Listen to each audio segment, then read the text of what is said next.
전북 김제시에서 음식점을 운영하던 A씨는 지난 2023년 11월부터 약 석 달간 중국산 콩을 원료로 한 콩나물 56kg을 손님상에 내놓으면서 국내산이라고 한 혐의로 재판에 넘겨졌는데요.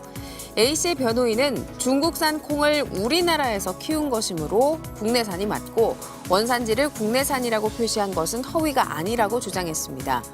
그러나 1심 재판부는 중국산 콩으로 한국에서 재배한 콩나물은 국내산이 아니라고 판단했는데요. 종자를 수입해서 작물 그 자체를 생산한 경우 농산물의 원산지 변경이 이뤄졌다고 할 수 있지만 단순히 싹 또는 꽃을 피우거나 성장시킨 것은 원산지 변경 행위로 볼 수 없다고 설명했습니다.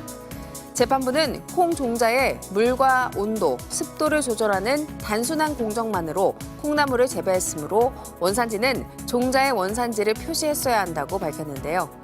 결국 A씨는 원산지 표시 등에 관한 법률 위반 혐의로 징역 6개월에 집행유예 2년을 선고받고 벌금 1,000만 원을 물게 됐습니다. 경북 성주의 한 콩나물 공장, 창고에 콩나물 콩과 녹두가 쌓여 있습니다. 원산지를 살펴보니 캐나다와 미국, 중국 모두 외국산입니다. 그런데 다른 창고에는 원재료가 국산이라고 적힌 포장 박스가 쌓여 있습니다. 이 업체는 2018년부터 지난달까지 외국산과 국산 콩을 7대3의 비율로 섞어 콩나물과 숙주를 재배했습니다. 그리고는 100% 국산이라고 속여 팔았습니다. 생산된 콩나물과 숙주는 대구와 경북, 전북 지역의 유치원과 초중고등학교 450여 곳에 급식용으로 공급됐습니다. 공급된 물량은 171톤, 시가로는 3억 원이 넘습니다. 외국산 콩은 국산의 절반 가격도 안 됩니다. 대신 유전자를 변형한 GMO 성분이 많고 유통과 보관 기간이 길어서 안전성 논란이 있습니다. 그래서 교육당국은 학교 급식 식자재는 유전자 변형이 없는 국내산을 우선 사용하도록 하고 있습니다. 하지만 원산지를 구분하기는 쉽지 않습니다. 이게 국산 콩으로만 키운 콩나물, 이쪽이 외국산 콩과 혼합해서 키운 콩나물인데요. 보시다시피 육안으로는 식별이 거의 불가능해서 원산지를 속여 판매하는 일이 쉽게 벌어지고 있습니다. 국립농산물품질관리원은 50대 업주를 원산지 표시 위반 혐의로 입건했습니다.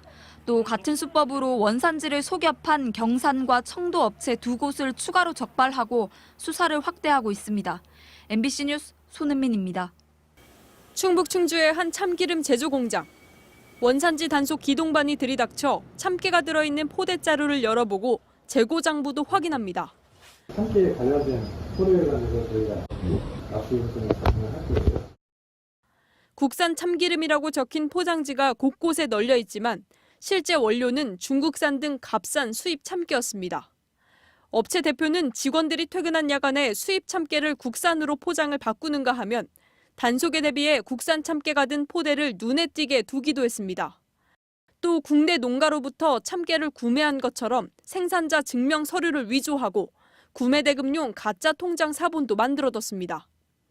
이렇게 국산으로 둔갑된 참기름은 지난해 1월부터 오프라인 업체와 홈쇼핑 채널 등을 통해 대량 유통됐는데 판매 금액만 19억 원, 24톤에 달합니다. 국산 참깨보다 70%나 싼 외국산을 쓰면서 6억 원의 부당이익을 챙겼습니다.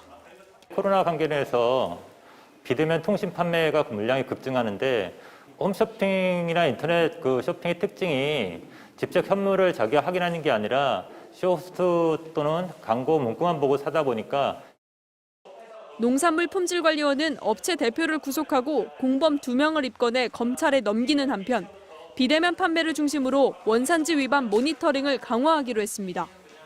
또 농산물과 가공품이 타 업체보다 터무니없이 싸게 판매되는 경우 의심해 볼 것을 당부했습니다. MBC 뉴스 이채연입니다.